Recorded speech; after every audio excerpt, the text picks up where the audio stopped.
জল জীবন মিশন প্রকল্পে পাইপ বসানোর কাজ প্রায় 8 মাস আগেই শেষ হয়েছে, তবে এখনো রাস্তায় বড় বড় গর্ত হয়ে আছে।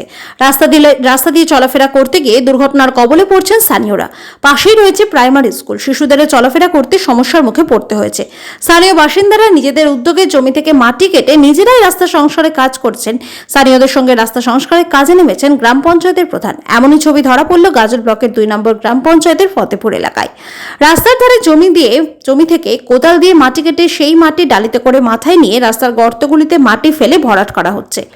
স্থানীয়দের সঙ্গে মাটি কেটে ডালিতে মাথায় করে নিয়ে মাটি ফেলছে মহিলা প্রধানও। গাজল 2 নম্বর গ্রাম পঞ্চায়েতের প্রধান উর্মিলা রাজবংশী জানিয়েছেন, ফতেপুর, মির্জাপুর, রানীপুর সহ বেশ কিছু গ্রামে এর যে মূল রাস্তা, সেই রাস্তায় জলজীবন মিশন প্রকল্পের পাইপ বসানোর কাজ হয়েছিল। প্রায় 8 মাস পার হলেও এখনো রাস্তাগুলির বড় বড় গর্ত রয়েছে বা ব্লক প্রশাসনের পক্ষ থেকে রাস্তা ঢালাই করা হয়নি, যার ফলে 3টি গ্রামের বাসিন্দাদের চলাফেরা করতে সমস্যার মুখে পড়তে হয়েছে। গাজল ব্লকের বিডিও সুদীপ্ত বিশ্বাস জানান, এই সপ্তাহে জেলা শাসকের নির্দেশ মতো আমাদের পিএইচই দপ্তরের সঙ্গে মিটিং রয়েছে। বিষয়টি আমি জানলাম, এই সমস্যাটির কথা পিএইচই দপ্তরকে জানাবো। আমাদের কড়া নির্দেশ যে রাস্তাগুলি পাইপ বসানোর সময় গর্ত করা রয়েছে, সেই রাস্তাগুলি খুব দ্রুত পিএইচই দপ্তর যাতে ঠিক করে দেয়। আজকে আমাদের যেখানে মাননীয় প্রধানমন্ত্রী বলেছিলেন যে 2025 সালেই সমস্ত জল জীবন মিশনের কাজ শেষ হয়ে যাওয়ার কথা, কিন্তু আমাদের এই ফতেপুরে আজ পর্যন্ত যে জলের নল বসিয়েছে গর্ত করে, সেই গর্ত কিন্তু সেই শুরু থেকে যেভাবে ছিল সেইভাবেই আছে। পাইপ বসানোর ফলে এর ফলে কিন্তু আমাদের গ্রামবাসীর এবং সকলে এখানকার যে সমস্ত এলাকাবাসীরা আছে সকলেই খুব বিপদের মুখে পড়ছেন, এবং এখানে এমনও হচ্ছে যে অ্যাক্সিডেন্ট হয়ে পড়ে যাচ্ছেন, হাত পা ভেঙে যাচ্ছেন, এই সমস্ত হচ্ছে। কিন্তু এরপরেও কিন্তু আমরা প্রশাসনিক লেভেলকে জানিয়েছি এবং বিডিওকে জানিয়েছি, ব্লক প্রশাসনকে জানিয়েছি, তারপরেও কিন্তু কোনো রকম ফল আমরা পাইনি।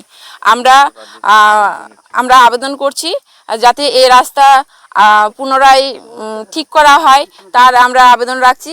এবং আমরা রাজ্য প্রশাসনকে বলতে চাই যে যে সমস্ত এলাকায় এই ধরনের কাজ হচ্ছে সেই কাজগুলো যাতে এইভাবে সেই দুর্দশা যাতে না হয়।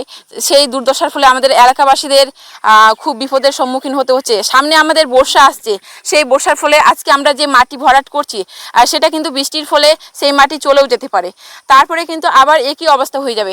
তাই আমি প্রশাসনকে বলতে চাইবো যাতে এই রাস্তা তাড়াতাড়ি ঠিক করা হয়। এটা আমাদের 10 কিলোমিটার রাস্তা, এটা আমাদের 7-8 মাস ধরে এইভাবেই আছে।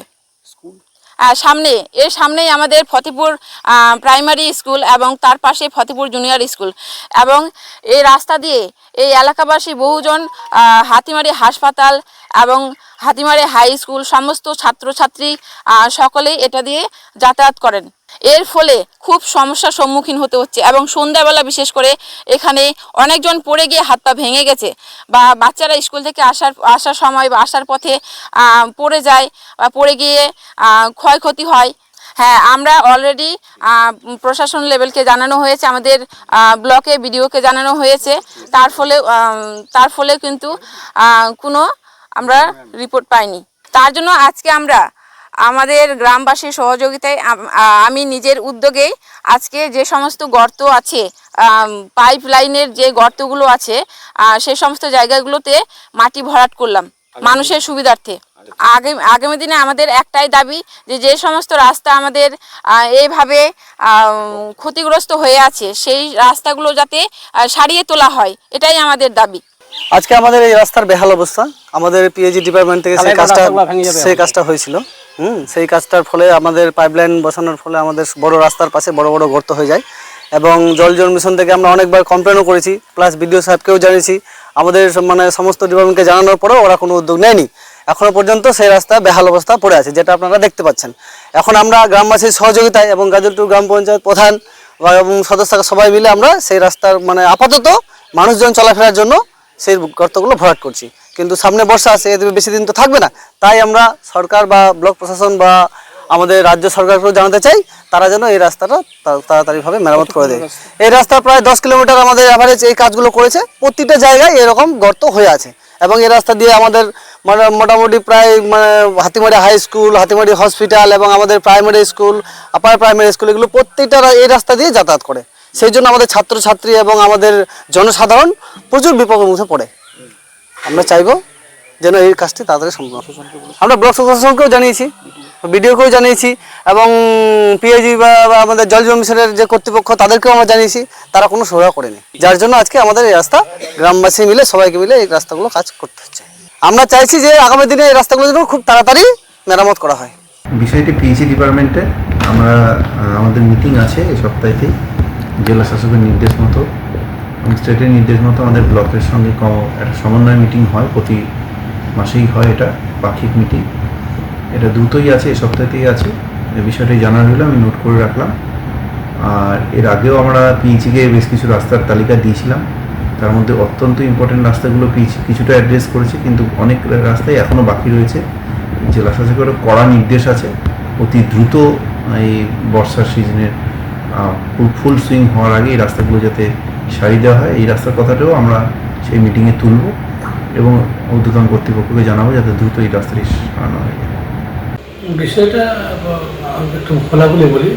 আমি প্রথমে ধন্যবাদ জানাবো আমাদের পশ্চিমবঙ্গের মাননীয় মুখ্যমন্ত্রী মমতা ব্যানার্জি মহাশয়কে, কারণ এই যে পিএইচই বিষয় যেটা বলছেন, জল জীবন জল মিশন, এটা অত্যন্ত তৎপরতার সঙ্গে দেখছেন উনি, এবং পুরো পশ্চিম বাংলা জুড়ে আজকে জলের বিষয়টা নিয়ে আমাদের এই দপ্তর খুব দারুণভাবে কাজ করছে। তবুও কিছু কিছু জায়গায় অসমাপ্ত কাজ থেকে গেছে, পাইপ লাইনের কাজ থেকে গেছে, রাস্তাঘাটে কিছু কাজ থেকে গেছে, স্বীকার করছে। এটা বলার কোনো অপেক্ষা রাখে না, তো কাজগুলো চলছে, একদিনে তার ঠিক হবে না। উনি এটা দিবা স্বপ্ন দেখছেন, আর সবথেকে বড় কথা হচ্ছে কি উনি উন্নয়ন দেখতে পাচ্ছেন না। আমাদের প্রধান সাহেব এটা দেখতে পাচ্ছি আমি, এনারা হয়ে গেছে কি টাইপের হাইলাইট হওয়ার জন্য এটা করছে, যে কোথায় ছবি তুলবো বা কেউ হাইলাইট হওয়ার জন্য। হাইলাইট হওয়ার জন্য যদি আগে আমাদের বলুন, আপনার বিভিন্ন প্রকল্প আছে। আজকে পশ্চিমবঙ্গে জুড়ে যেভাবে উন্নয়নের মহাকর্মযজ্ঞ চলছে, প্রগতির দিকে পশ্চিমবঙ্গে এগিয়ে যাচ্ছে, অথচ সেই জায়গায় প্রধান ছবি তোলার জন্য মাথায় মাটি দিয়ে দৌড়ে বেড়াচ্ছে। এটা তো পাগলের ফলাফল কিছু নয়। হ্যাঁ, আমাদের যেটা বলে হয়েছে, আমাদের এখানে মনিটরিং কমিটি আছে, জেলা লেভেলে বলেন, ব্লক লেভেলে বলেন, আগামী দিনে মনিটরিং কমিটি মিটিং আছে, প্রতি সপ্তাহে আমাদের পিএইচি মিটিং হচ্ছে। তবুও থেকে গেছে, আমরা চাই না কোনো দুর্ঘটনা ঘটুক। আমরা অবশ্য তৎপরতার সঙ্গে আছি, পঞ্চায়েত সমিতি আগে প্রশাসন, আগামী দিনে আমরাও চাইবো বড় দুর্ঘটনা এড়ানো কীভাবে যায়। যথেষ্ট ওনারা সহযোগিতা করছেন, আমরাও সহযোগিতার পাশে আছি, কিন্তু প্রধান যেটা করছে সেটা আর্টিফিশিয়াল ব্যাপার, ওনারা হাইলাইট হওয়ার জন্য সেটা করছে। আজকে যে ঘটনাটির সম্মুখীন গাজল গ্রাম পঞ্চায়েত 2 হয়েছে, সেটি আসলে সমগ্র পশ্চিমবঙ্গের সমস্যা, তার সঙ্গে সঙ্গে গাজলের তো বটেই। কেন্দ্র সরকারের জল জীবন মিশন প্রকল্পের টাকা আর এই রাজ্য সরকার পাওয়ার পরে জল স্বপ্ন বলে চালাচ্ছে গোটা রাজ্য জুড়ে। বিভিন্ন প্রকল্পের নাম বদল করে চালানোটা এই রাজ্যের ট্রেডিশন, তো তারই একটা অঙ্গ হচ্ছে জল জীবন মিশন। সেই ক্ষেত্রে বিভিন্ন জায়গায়, গাজল বিধানসভার অন্তর্গত বিভিন্ন জায়গায় আর এই জল স্বপ্ন প্রকল্পের কাজ করতে গিয়ে ভালো ভালো রাস্তাকে তারা খনন করে পাইপ বিছিয়ে রেখেছে। এখনো পর্যন্ত সর্বত্র জল যাওয়া দূরের কথা, পাইপটাও পর্যন্ত পৌঁছায়নি। এই মতো অবস্থায় সাধারণ মানুষ আগামী দিনে বর্ষা রয়েছে, প্রচন্ড ভোগান্তির মধ্যে আছে। যদি এই রাস্তাগুলো সারানো না হয়, তাহলে আগামী দিনে বর্ষার সময় স্কুল কলেজের ছাত্রছাত্রীরা স্কুল যাওয়ার প্রবলেম হবে, সাধারণ মানুষের ভোগান্তি হবে, অসুস্থ মানুষ হলে তাদের হসপিটালে নিয়ে যাওয়া অসুবিধা হবে, কারণ বিকল্প কোনো রাস্তা নেই। এই মতো অবস্থায় বারবার প্রশাসনের দ্বারস্থ হওয়ার পরেও, আমরা মৌখিকভাবে প্রশাসনকে জানানোর পরেও এর কোনো সদুত্তর আমরা পাইনি। পিএইচই এই কাজ করতে গিয়ে বলেছে যে এই রাস্তাগুলো যেগুলো নষ্ট হচ্ছে সেগুলোকে সারিয়ে দেওয়া হবে, কিন্তু এখনো পর্যন্ত সেরকম কোনো উদ্যোগ আমরা দেখতে পাইনি। তার জন্যই আজকে গাজল 2 গ্রাম পঞ্চায়েতের প্রধান নিজে হাতে তুলে নিচ্ছে দায়িত্ব, এবং তিনি সেই খারাপ হয়ে যাওয়া রাস্তাটাকে সামান্যভাবে আর স্থানীয় জনগণের সঙ্গে সারানোর চেষ্টা করছেন। এটাতে তৃণমূলের যে পঞ্চায়েত সমিতির সভাপতি, তার গাত্রদাহ হচ্ছে, কারণ তারা কোনো সময় মানুষের সঙ্গে থাকে না, কোনোদিন মানুষের কথা ভাবে না, আর ওই ঠান্ডা ঘরে বসে বসে যতগুলো পয়সা কেন্দ্র সরকার থেকে আসে তাকে কি করে ডাইভার্ট করা যায়, তার থেকে কতটা অংশ কাটমানি করা নেওয়া যায়, কতটা চুরি করা যায়, এই পরিকল্পনা তারা করেন। এবং সেই জন্যই তারা বলছেন যে আজকে বিজেপি চাইছে হচ্ছে মিডিয়ার সামনে ফুটেজ খেতে। এই ফুটেজের প্রয়োজন আমাদের নেই, কারণ ভারতীয় জনতা পার্টি মানুষের মনের মধ্যে আছে, জনগণের সঙ্গে আছে ভারতীয় জনতা পার্টি। সেই জন্য মানুষ যেখানে ভারতীয় জনতা পার্টির সঙ্গে আছে এবং মানুষের মধ্যে যখন ভারতীয় জনতা পার্টি আছে, তখন আমাদের আর এইরকম ভিডিও ফুটেজ বা মিডিয়ার কোনো প্রয়োজন আলাদা করে প্রয়োজন পড়ে না। ভালোবেসে মানুষ যেটা করে সেটাই আমাদের কাছে কাম্য। তো আমি এটাই বলতে চাইবো পঞ্চায়েত সমিতির সভাপতি সাহেবকে যে তিনি বিষয়টাকে সঠিকভাবে দেখুন এবং তারা রুলিং এ আছেন, তাদের প্রয়োজন মানুষের এই ভোগান্তির কথা চিন্তা করে ইমিডিয়েট সমস্ত এলাকার রাস্তাগুলোকে সারাই করা। তা না করে তিনি যেটা করছে সাধারণ মানুষের জন্য ভারতীয় জনতা পার্টির জনপ্রতিনিধিরা তাকে কটাক্ষ করছেন, তাকে তুচ্ছ তাচ্ছিল্য করছেন। কিন্তু আমরা জানি পঞ্চায়েত সমিতির সভাপতির নামে কি কি অভিযোগ রয়েছে। তিনি সাধারণ মানুষের জন্য আসা হাঁস মুরগির ছানা সেটাকেও তিনি বিক্রি করে দেন বাইরে, গরু ছাগল সেটাকেও তিনি বিক্রি করে দেন এবং এরপরে আরো ভুড়ি ভুড়ি অভিযোগ তার নামে রয়েছে। তো তিনি নিজের দিকটা আগে দেখুন, তারপরে ভারতীয় জনতা পার্টির দিকে আঙুল তুলবেন।